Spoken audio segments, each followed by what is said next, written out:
ಸ್ನೇಹಿತರೆ ನಮಸ್ಕಾರ. ಹಲವಾರು ಜನಕ್ಕೆ ಈಗ ಏಜ್ ಆಗಿರ್ತಕ್ಕಂಥವ್ರಿಗೆ ನಾವು ದೊಡ್ಡ ದೊಡ್ಡ ಆಸನಗಳನ್ನು ಮಾಡೋಕ್ಕಲ್ಲ, ಅಂದರೆ ವ್ಯಾಯಾಮಗಳನ್ನು ಮಾಡೋಕ್ಕಲ್ಲ, ಏನೋ ಸಣ್ಣ ಪುಟ್ಟದನ್ನು ಮಾಡ್ಬೋದು, ಆ ಥರ ಆಸನಗಳೇನಾರು ಇದ್ರಿ ಅಂತೇಳಿ ಒಂದು ಕಮೆಂಟ್ ಮಾಡಿದರು. ಸೊ ಇದೆಲ್ಲ ನೀವು ಸ್ಕೂಲು ಕಾಲೇಜ್ಗಳಲ್ಲಿ ನೋಡಿರ್ತೀರಿ, ಚಿಕ್ಕ ಚಿಕ್ಕ ಮಕ್ಕಳೆಲ್ಲ ಮಾಡುವಂತಹದ್ದನ್ನು ನೋಡಿರ್ತೀರಿ.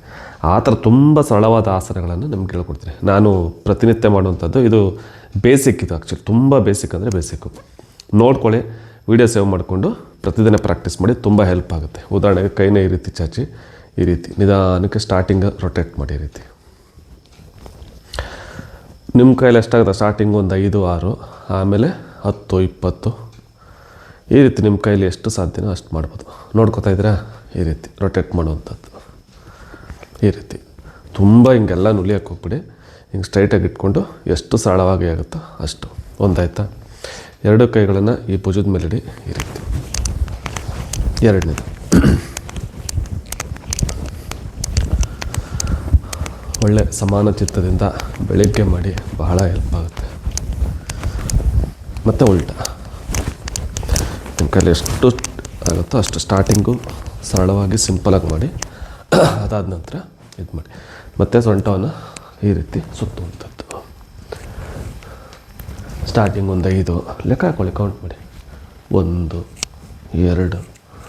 3 4 5 ಈ ರೀತಿ ಹೋಗ್ತಾ ಹೋಗ್ತಾ ಜಾಸ್ತಿ ಮಾಡ್ಬೋದು. ಮತ್ತು ಕಾಲುಗಳಲ್ಲಿ ಒಂದು ಕಾಲನ್ನ ಎತ್ತಿ ಈ ರೀತಿ ರೊಟೇಟ್ ಮಾಡುವಂಥದ್ದು.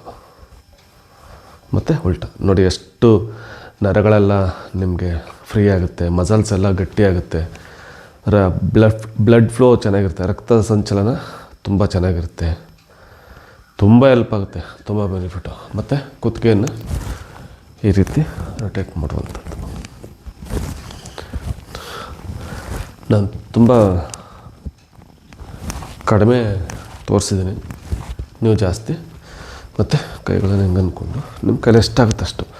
ಸೊಂಟ ತಿರುಗಿಸಿ ಉಳ್ಕೊ ಮಟ್ಟಕ್ಕೆ ಹೋಗೋಕ್ಕೆ ಹೋಗ್ಬಿಡಿ. ಅಭ್ಯಾಸ ಇಲ್ಲ ಅಂದರೆ ಹೊಸ್ತಾ ಪ್ರಾಕ್ಟೀಸ್ ಮಾಡೋರು ಈ ರೀತಿ ಮಾಡ್ಕೊಳ್ಳಿ.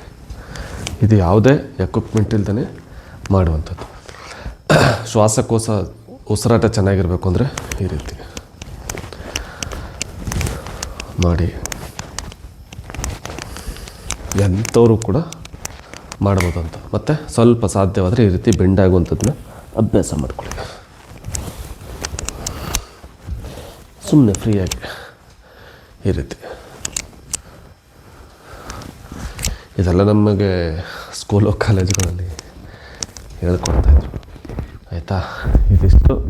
ನಾನು ಇದನ್ನು ವಾರ್ಮಪ್ ಅಂತ ಹೇಳ್ತಾರೆ ಸ್ಟಾರ್ಟಿಂಗು. ಸುಮ್ಮನೆ ಫ್ರೀಯಾಗಿ ಬಾಡಿನ ಫ್ರೀ ಮಾಡ್ಕೊಳ್ಳೋದಕ್ಕೋಸ್ಕರ ಮಾಡುವಂಥದ್ದು.